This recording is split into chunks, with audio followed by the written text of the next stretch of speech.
दोस्तों, इस कहानी से हम बताएंगे कि बुद्ध के नजरिए से हमारी जिंदगी की कीमत क्या है। हम में से बहुत से लोग अपनी जिंदगी की वैल्यू नहीं समझते और अपने जीवन को ऐसी चीजों में बर्बाद कर देते हैं जिनसे हमारा नुकसान ही होता है।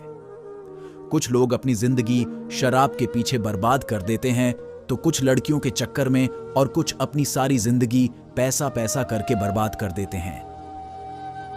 एक बार की बात है, गौतम बुद्ध अपने शिष्यों को जिंदगी से जुड़ी अच्छी बुरी चीजों का ज्ञान दे रहे थे। सभी शिष्य उनकी बातों को बहुत ध्यान से सुन रहे थे। उन सभी में एक शिष्य ऐसा था जिसे प्रश्न पूछने की बहुत आदत थी। वो उठकर गौतम बुद्ध के पास गया और उनसे बोला, आप हमें जिंदगी के बारे में जो कुछ सिखा रहे हैं उस सब का क्या फायदा, क्योंकि हम में से बहुत से बच्चों को यह भी नहीं पता कि हमारे जीवन का मूल्य क्या है और ये जीवन हमारे लिए कितना कीमती है। पहले आप हमें ये बताइए कि इस जीवन का मूल्य क्या है। अपने शिष्य की बात सुनकर गौतम बुद्ध अपने कक्ष में गए और एक चमकता हुआ पत्थर का टुकड़ा लेकर आए। वो टुकड़ा उन्होंने अपने शिष्य को दिया और बोले, मैं तुम्हें इस जीवन का मूल्य तब बताऊंगा जब तुम इस पत्थर का सही मूल्य पता लगाकर आओगे। साथ ही ये ध्यान रखना कि तुम्हें ये पत्थर का टुकड़ा किसी को बेचना नहीं है। गौतम बुद्ध की बात मानकर वो शिष्य बाजार की तरफ चला गया। बाजार में सबसे पहले उसकी नजर एक फल बेचने वाले पर पड़ी और उसने वो पत्थर उस फल वाले को दिखाया और बोला, इस पत्थर के बदले आप मुझे कितने फल दे सकते हो? फल वाला बोला, ये पत्थर कुछ खास तो नहीं है, लेकिन फिर भी इसके बदले में तुम्हें 10 केले दे सकता हूं। वो शिष्य उस पत्थर को लेकर आगे चला गया। फिर उसे एक सब्जी वाला मिला। शिष्य ने उस सब्जी वाले से उस पत्थर की कीमत पूछी। सब्जी वाले ने उस पत्थर को ध्यान से देखा और बोला, इस पत्थर की कीमत के बदले में तुम्हें ज्यादा से ज्यादा एक बोरी भरकर सब्जियां दे सकता हूं। इसके बाद वो शिष्य उस पत्थर को लेकर एक सोने के व्यापारी के पास गया।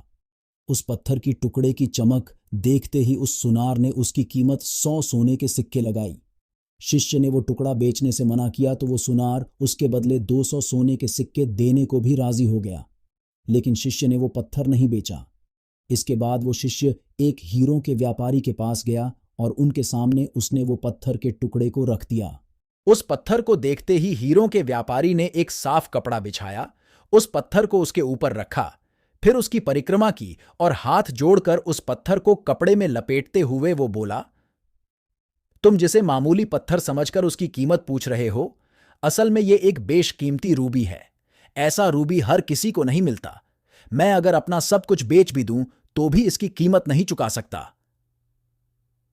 उस व्यापारी की बातें सुनकर वो शिष्य हैरान हो गया। वो दौड़ा दौड़ा सीधा बुद्ध के पास आया और उन्हें उसने जो कुछ भी बाजार में हुआ वो सब बताया। उसकी अचरज भरी बातें सुनकर गौतम बुद्ध बोले, तुम्हारे सवाल का जवाब इस रूबी की कीमत में ही छिपा है। हमारा जीवन भी एक रूबी है। रूबी की तरह यह भी बेशकीमती है, लेकिन हम इस बात को हमेशा नजरअंदाज करते हैं और अपने जीवन का मूल्य नहीं समझते। हम दूसरों को देखकर और उनके जैसा जीवन जीने की कोशिश में अपने जीवन की कीमत को कम कर देते हैं।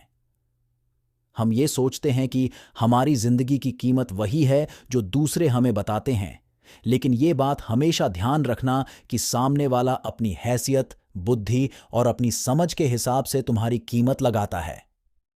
जिंदगी सिर्फ एक बार मिलती है, इसलिए इसको बर्बाद ना करें। अपनी जिंदगी को उतना ही कीमती समझें जितना कीमती आप अपने बैंक में रखें रुपयों को समझते हैं। आज के समय में लोग अपनी जिंदगी से ज्यादा कीमती प्यार, पैसों और दिखावे से भरी चीजों को समझते हैं। प्यार के चक्कर में लोग सुसाइड कर लेते हैं। पैसों के चक्कर में ऐसा काम करने लग जाते हैं जिससे उनकी जिंदगी बर्बाद हो जाती है। नाम कमाने के चक्कर में उल्टे सीधे काम करने लग जाते हैं।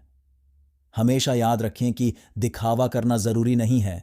प्यार दोबारा मिल सकता है, पैसा फिर कमाया जा सकता है, लेकिन जिंदगी को फिर से पाया नहीं जा सकता।